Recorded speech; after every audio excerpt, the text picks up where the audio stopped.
Ano nga po ba ang mga tinataglay ng mga mutya ng apoy?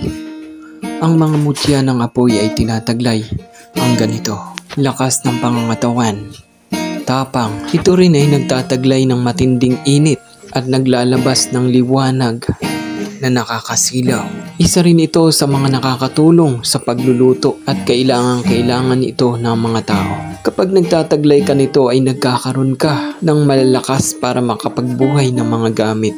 At tinataglay rin po nito ang napakaganda pagdating sa kabuhayan. At tinataglay rin ito ang malakas mong karisma o alindog pagdating sa iyong mga nakakarelasyon. Isa rin ang apoy sa mga ginagamit pagdating sa mga kandila o di kaya naman sa pagbabasbas ng gamit. Kaya sinabi ko kanina na talagang malakas kayo pagdating sa pagbubuhay ng mga gamit kung tinataglay mo ang mutya ng apoy. Malayo rin kayo sa mga aksidente, mga salot o anumang sakuna. At nagtataglay kayo ng malakas na gabay na hindi kayo mas basta-basta malalapitan ng mga kaaway ninyo o may mga pagtatangka, sumpa, ulam o mga barang. Ito ay malakas din pagdating sa depensa dahil hindi kayo kayang pasukan ng mga pag-atake ng inyong kaaway.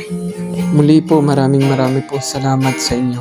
Isa pong kaalaman po ito para sa mutya ng apoy.